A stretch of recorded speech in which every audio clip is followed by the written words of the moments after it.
Hello, what is going on with my voice? Hello, everybody. Welcome back to my channel. My name is Lottie, and today we are going to be talking through all of my 2021 stats, and also I'll be talking you through my 2022 goals.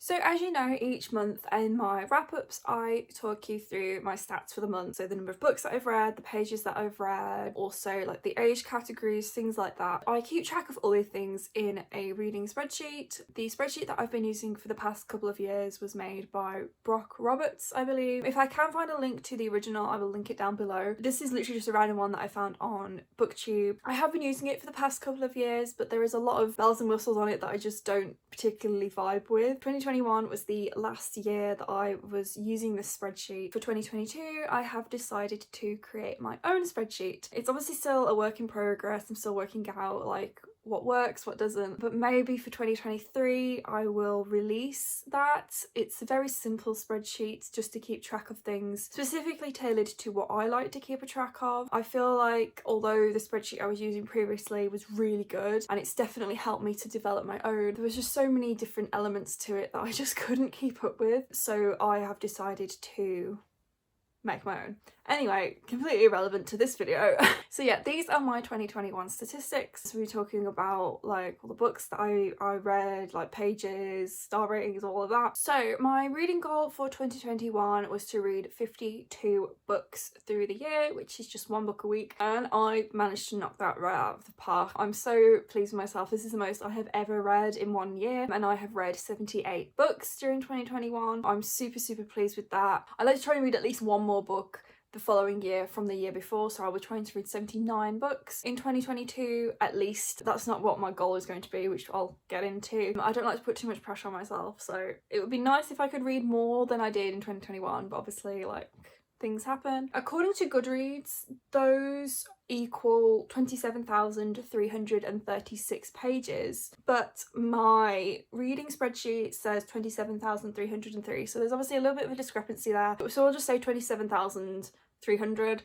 So if we divide the 27,300 by the amount of days that were in the year, so 365, I read an average of 74 pages per day, which is more than what my sort of daily goal was. I would like to try and read at least 50 pages a day throughout the year, so I've definitely achieved that. And so my average book length, average pages per book during 2021, according to Goodreads, was 350 pages, which is kind of, I guess, the average book length in general. I have tried to read a very mixed bag during 2021. I've read a lot of really short books and I've read a couple of longer books. So if we look at my books that I've been reading, the longest book that I read in 2021 was A Court of Silver Flames by Sarah J Maas, which I'm not really that surprised about. It's 757 pages long. I think the only other book that would give it a run for its money would be A Dance with Dragons, but because I have the split editions, they are counted separately, so I think those are only about 500 pages each. Obviously if I counted it as one book it would be my longest book, but because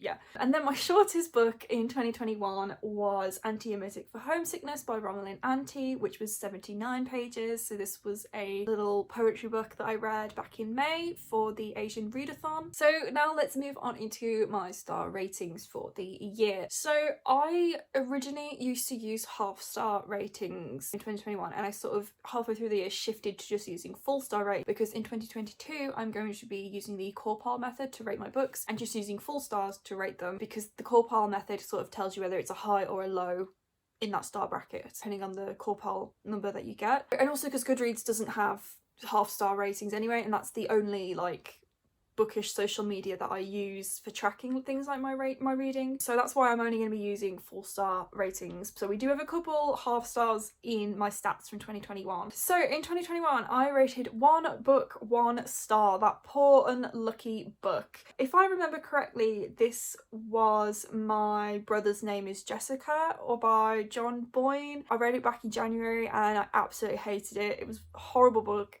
Vile. I just hated how transphobic it was. It was just awful. Do not read it. Moving on, I didn't have any 1.5 stars. I didn't have any 2 stars. I had one 2.5 star, which I, for the life of me, can't remember what that book was. I had 11 3-star books, 3 3.5 stars, 37 4 stars, 6 4.5 stars, and 19 5-star books. So on my reading spreadsheet, my average star rating for the year was 3.93. But if we look at Goodreads, because of course I had to round things up or down on Goodreads, my average star rating is exactly 4.0 on Goodreads, which kind of makes sense. It's sort of about the same number anyway. I've read a lot of 4 stars in 2021. I would like to try and push that to more 5-star in 2022 so that I can read a lot more books that I'm loving, but I definitely read a lot of books that I enjoyed. So next I'm going to be looking at the highest rated and the lowest rated books that I read during 2021 according to Goodreads. So this is looking at the average rating from all users of those books. So it's obviously kind of difficult because some of these books don't have the same number of like people rating them, but it's like an average anyway. So the lowest rated book that I read during 2021 was Contract Bound by Elle May with an average of 3.11 stars. I really liked this book. It is a indie published book from a LGBT author, so I think it was really important to support this book and support his author, but it doesn't have a very high average rating, which is kind of really sad, but never mind. Next highest rated book that I read in 2021, wait, oh no. So actually, I just checked Goodreads and it's done something really strange where it's put them in the wrong order, even though I told them to do it in reverse rating order. Actually, the highest rated book that I read in 2021 was The Hunted by Charlie Higson with an average of 4.49. So it's very strange that it just didn't put it in the right order, but that is the 6th book in the Enemy series. I didn't love The Hunted, but it was still very good. So next, looking at the most popular and least popular books according to Goodreads that I read. So the most popular book that I read in 2021 was, of course, Throne of Glass by Sarah J Maas. 1.5 million people also read this book this year, which is really unsurprising because it is such a famous book. It is the first book Sarah J Maas ever wrote. It's really, really popular YA series. So yeah, that's not surprising to me at all. And then the least popular book that I read in 2021 was Thunderpaws and the Tower of London by Ben Howson, and 84 people read this in 2021, which makes sense because it only came out on the 1st of December and I only read it as an ARC that I found on NetGalley. I probably wouldn't have read this if I hadn't signed up to NetGalley. So yeah, I really enjoyed it, but I hope more people read it in 2022 because it's a really good book. So if we move on then into the sort of stats that I normally talk about in all of my wrap-up videos, we'll start with age categories. So in 2021, I read 25 adult books, I read 41 young adult books, I read 12 middle grades and 3 new adult books, which is kind of not surprising to me. I think it's really interesting that I read mostly young adult, but again, a lot of my backlist that I own is young adult books that I've like got left over from when I was a teenager, or books that I've always wanted to read but just never got around to when I was a teenager. I'm definitely playing catch up with young adult, but I'd like to try and read more adult in 2022. And the most of the middle grade on that list I think is probably the Spiderwick Chronicles, which I read right at the end of the year. There's 8 books in that series, so that's probably making up the bulk of the middle grade. And then new adult, I found it really difficult to categorise new adult because it's not really a thing. When I categorise books, I tend to go with what the publisher like publishes it as, or what it's like shelved at the library. So I think maybe in 2022 I won't use new adult as a category, I'll just classify it as adult. But I think I would like to split my young adult into teen and YA, which is what we do in the library. So teen is like 13 to 15 and then YA is 16 to 18, and then anything that I would consider to be 18 plus or like an adult book, I suppose I would class as adult, but we'll see. I do have a new adult section, like a new adult category on my new spreadsheet, but I don't know how much I will be using it because obviously I only read 3 new adult books, but I would definitely consider myself to have read more than that. I've just probably shelved them as adult rather than new adult. So looking at genre, the spreadsheet has a lot of genres on it and a lot of them I don't use. So trying to scroll through and find the genres that I have actually read is kind of difficult because again, I feel like there are so many subgenres on this list that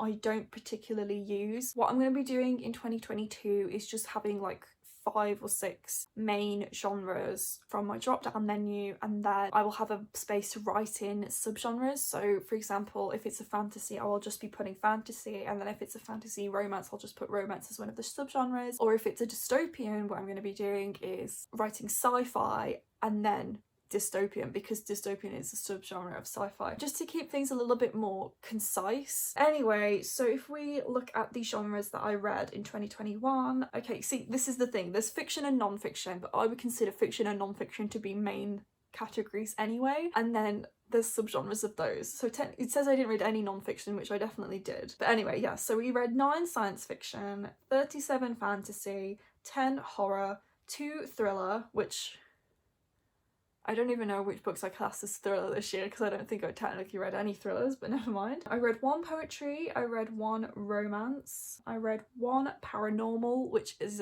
a subgenre of fantasy in my opinion. I read 5 dystopian, I read 1 autobiography, I read 12 contemporary, and I read 2 fantasy romance, which is a subgenre of fantasy. It's all a bit all over the place in terms of genre. What I think is more interesting to look at is the pages read for each of those genres. So obviously I mostly read fantasy in 2021, which has the highest page count. It has over 11,000 pages, which makes sense because fantasy books tend to be really long anyway. Then the next highest is contemporary with 37,000. No, 3,700. Jesus Christ. Wait, no, I read more pages in horror.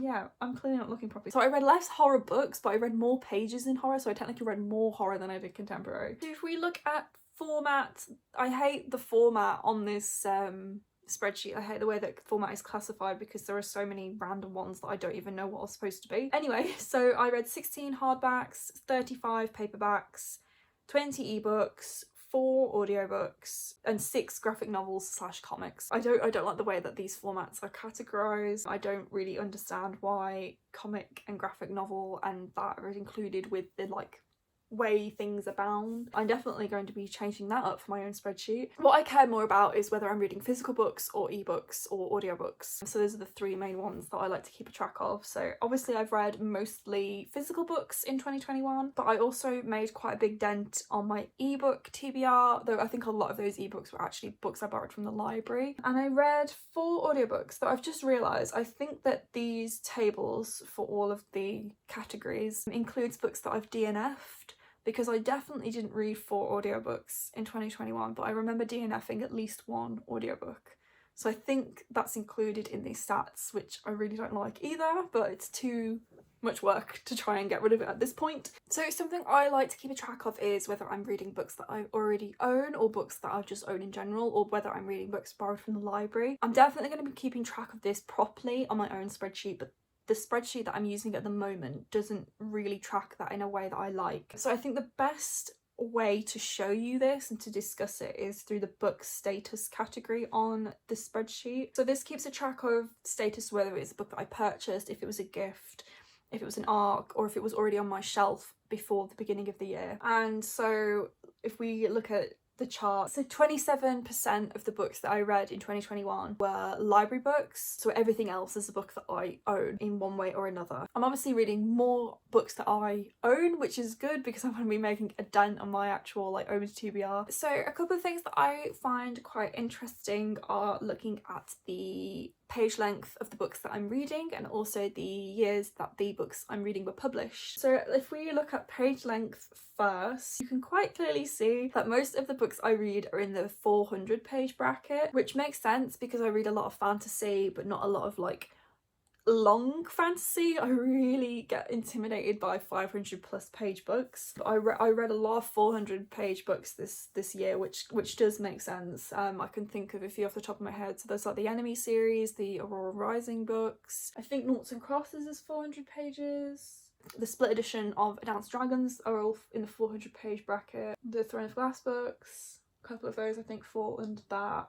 But I also read quite a few long books, so we've got a couple in over 700, which would probably be A Court of Silver Flames, Empire of the Vampire. Plain Bad Heroines I think is in the 600 page bracket.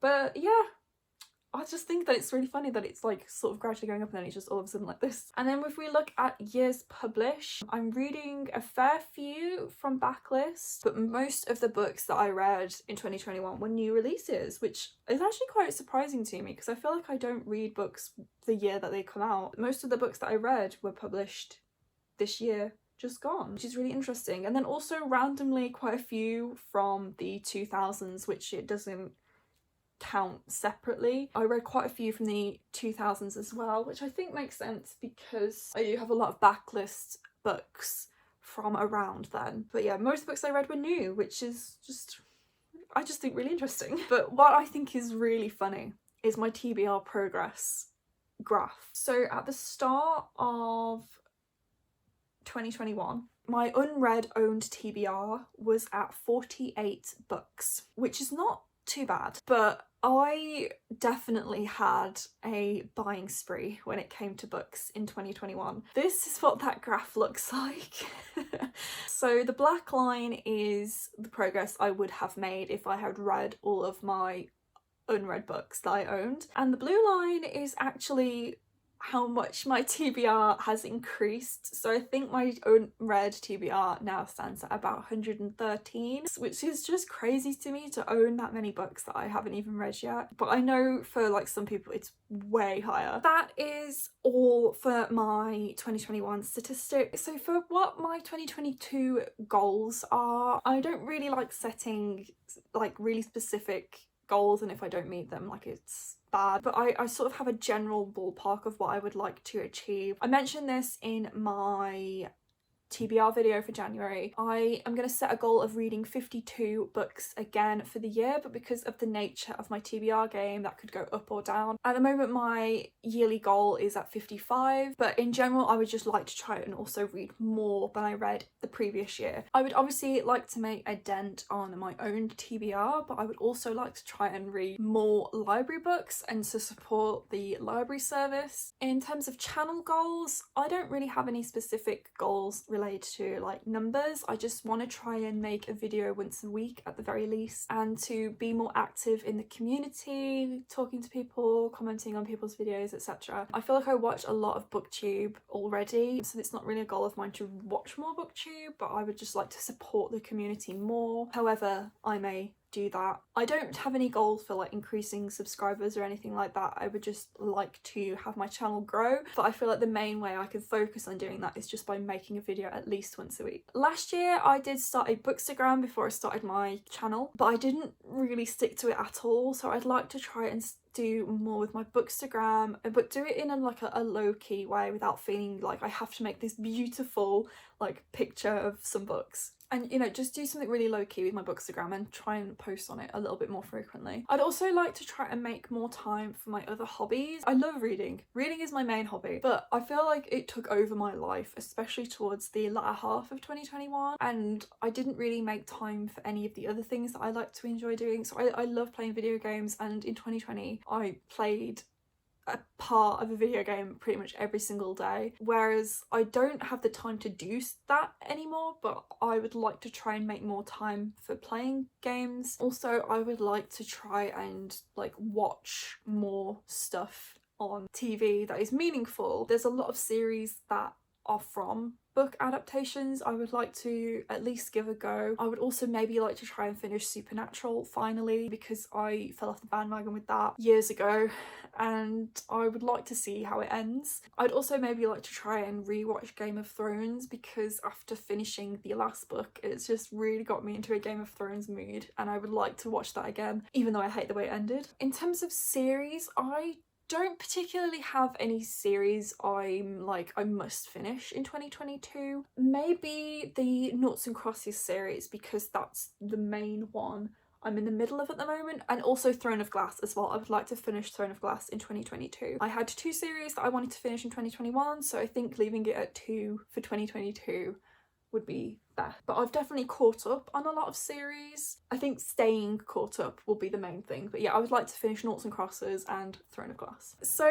this video has gone on for long enough. I really thought this was just going to be a really short, quick video, but it has just gone on and on and on. Hopefully I will be able to edit it down, because at the moment we are standing at over 40 minutes, which I think is ridiculous for a statistics video, but never mind. Yes, anyway, thank you so much for watching. If you enjoyed this video, please give it a thumbs up. And leave a comment down below letting me know what your goals for 2022 are. I would love to hear what plans you have and what you'd like to try and achieve in the new year. If you haven't already and would like to, please consider subscribing to my channel. I will see you again very soon with a new video. Thanks for watching. Bye!